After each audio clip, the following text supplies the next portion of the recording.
e hoje vamos falar de um assunto que está repercutindo ainda mais nas últimas semanas, né, por conta da COP30, que está acontecendo pela primeira vez aqui no Brasil, e por conta disso vamos falar sobre saúde planetária e nossa responsabilidade com o meio ambiente, porque sim, somos responsáveis.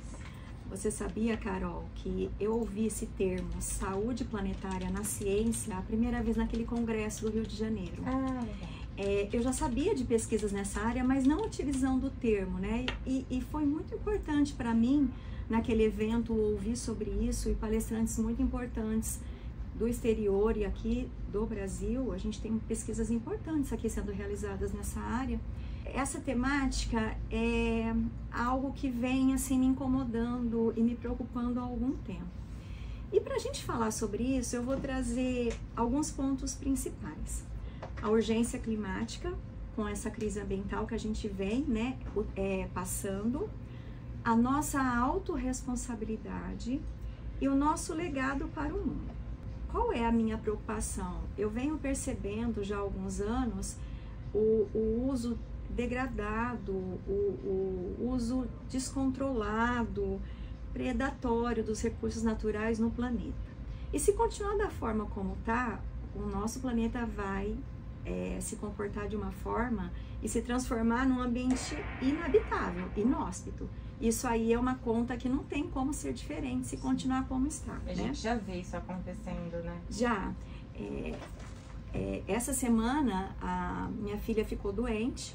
Muitas amiguinhas, coleguinhas e amiguinhos da escola também. Isso é um retrato de mudança.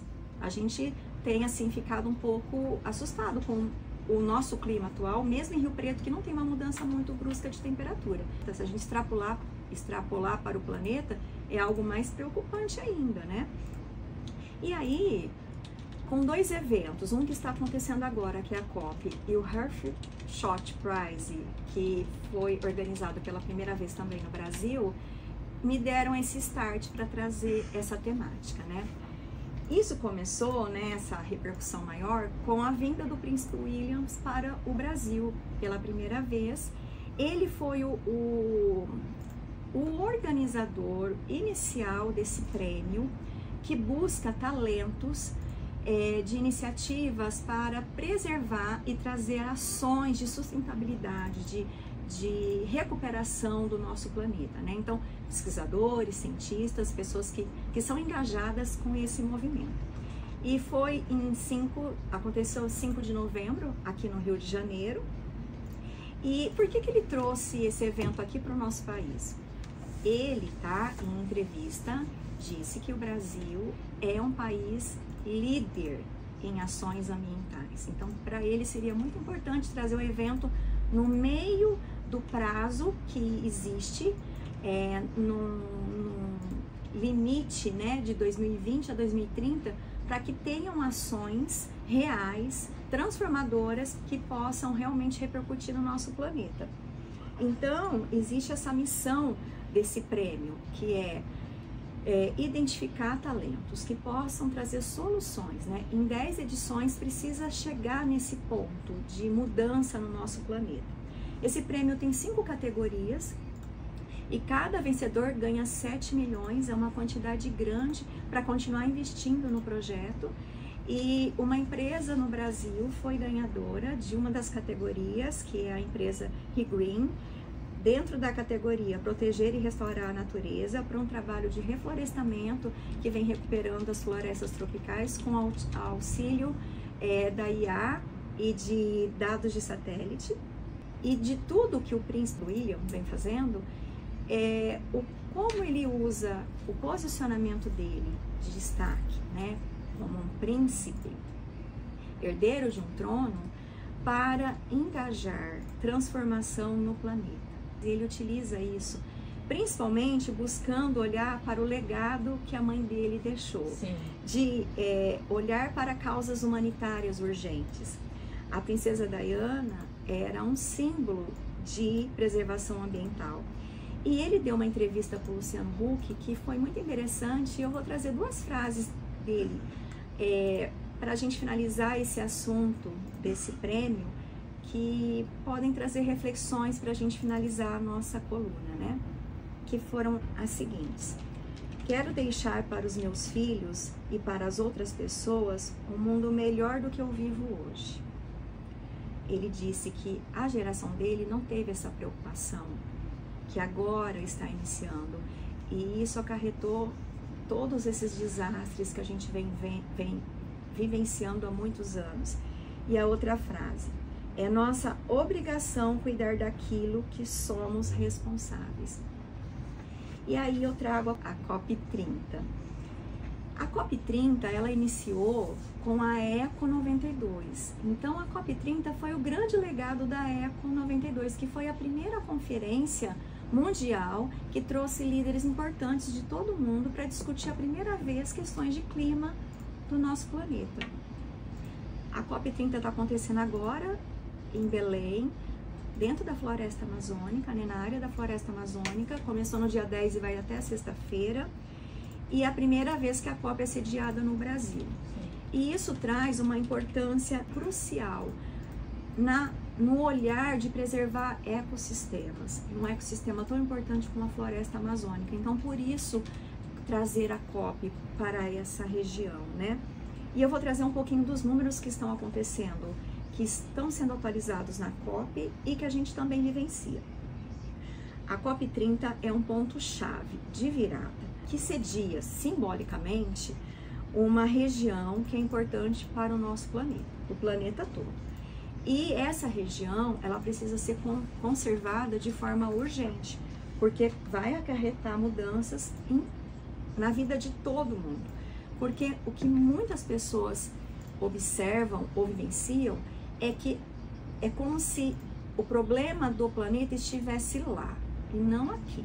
Mas se a gente está vivenciando próximo da gente os desastres naturais e questões de saúde, está afetando a nossa vida. O problema é nosso. É nosso. Então, existe um grande alerta da ciência que o aquecimento global precisa ser limitado num aumento de 1,5 grau na temperatura global e já está em 1,4. E se continuar com as lideranças da forma como vem sendo ditadas, esse aquecimento pode chegar em 2,5 a 2,9 graus.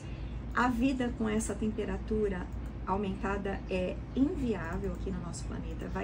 Vão ter desastres muito mais graves. Então, é urgente essa limitação do aquecimento global. Existe também dados que mostram que os desastres ambientais aumentaram em 5 vezes. E o que a gente vem vivenciando é um exemplo concreto dessas mudanças climáticas. Então, por exemplo, o que aconteceu no Rio Grande do Sul ano passado, o que aconteceu agora no Paraná, gente, é aqui perto. Eu não sei se vocês percebem, agora, essa época, chuva aqui em Rio Preto, ventos fortíssimos, isso é um sinal alarmante de que já não está mais de forma controlada. Então, se perdeu o controle. O que a gente precisa fazer agora é correr atrás do tempo e trazer essas mudanças urgentes. Então, quando a gente vê os desastres relacionados a inundações, secas, tempestades, teve esse aumento de 5 vezes na última década. E aí, o que é necessário, né? Principalmente, investimento. Até hoje, os líderes tinham uma meta de investir 100 bilhões por ano em ações para a preservação, que nunca foi atingida. E hoje, na COP trouxe um valor de 1,3 trilhão anualmente. É um valor muito maior, para você entender o quanto é grave essa situação. E aí, eu trago então uma grande pergunta, né? O que a gente tem a ver com isso? O que nós podemos fazer com isso? Nós não estamos no planeta, nós somos o planeta, nós somos o meio ambiente. Então, quando a pessoa fala, eu vivo no planeta Terra, é um planeta que está passando por algumas situações, não, nós somos responsáveis, todos nós. Sim. Talvez gerações anteriores, um pouco mais, mas isso vem se agravando. E agora é o momento da gente assumir a nossa responsabilidade. Então, nós não podemos permanecer desconectados no planeta como se a gente estivesse fora e delegando responsabilidade além da nossa responsabilidade. E eu vou trazer um exemplo que talvez muita gente não parou para pensar, tá? Que está relacionado ao meio ambiente, aos desastres climáticos. Quando a gente fala da corrupção na política, você já percebeu que muita gente delega toda a responsabilidade do que acontece no país para ações de políticos corruptos? Sim. Então parece que todo o problema que acontece no nosso país está relacionado com a corrupção dos políticos. E aí, uma vez eu escutei uma frase que me marcou bastante. Os políticos são uma amostragem da nossa sociedade. Isso é tão verdadeiro. O que está lá representa a gente. É um reflexo das nossas ações. Então eu trago aqui um questionamento. Como são ou como estão as ações e os comportamentos diários? Existem corrupções diárias? Tem pessoas que entregam atestados falsos, que falam que estão doentes e não estão, que cortam fila e tá tudo bem. Ó, ela estava me esperando, eu posso entrar? E tem pessoas que fazem isso com criança, então estão ensinando crianças a fazer isso. Tem pessoas que param em vagas que não são permitidas e falam, não, mas é rapidinho, logo eu tiro. Só que se uma pessoa que tem qualquer tipo de questão e chega naquela vaga e ela está ocupada, vai atrapalhar a vida de quem realmente necessita. Pessoas que agem com assédio, com abuso de poder, são ações antiéticas que podem prejudicar de forma grave a vida de uma outra pessoa. Só que é uma menor escala e a gente acha que são os políticos que são errados e corruptos. Então, como hoje está o comportamento diário dos seres humanos, da população de forma geral? O que os adultos estão ensinando para os seus filhos e para as crianças? Essa é uma questão de autorresponsabilidade. Não adianta eu cobrar de um político ou da política de forma geral se eu sou corrupta na minha vida diária. O meu comportamento e as minhas ações não vão ser congruentes com o que eu estou pedindo, com o que eu estou exigindo, concorda? Sim, sim. Então, cada ação que a gente tem pode provocar e pode fazer diferença. Então, eu vou trazer aqui algumas sugestões em relação ao meio ambiente.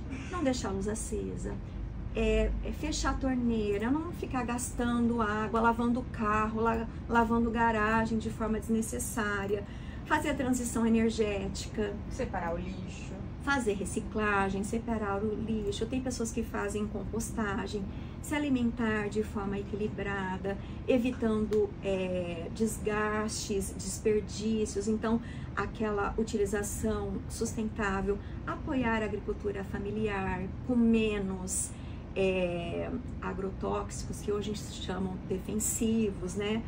Cobrar políticos de ações para resiliência urbana que sustentam as cidades que passam por esses desastres, cobrar reciclagens eficientes e incentivos verdes e utilizar o voto de forma consciente. E aí, com isso tudo, eu trago uma mensagem final. Se a gente não agir agora e provocar uma mudança nesse momento, dentro da nossa casa, dentro do nosso trabalho, a gente não vai conseguir esperar mudança nenhuma com a COP30, com a 31 e nenhuma delas. Nenhum prêmio vai ser capaz de trazer mudança se a gente não fazer essas mudanças de forma diária. Então, a gente pode trazer ações sustentáveis para o nosso ambiente de serviço, para o trabalho, para as empresas, trabalhar em ações sociais e fazer escolhas mais assertivas, porque nós somos o ponto de mudança. E aí, para a mensagem final, Carol, que eu gostaria de trazer. Qual é o legado que nós vamos deixar para o nosso planeta a partir de agora?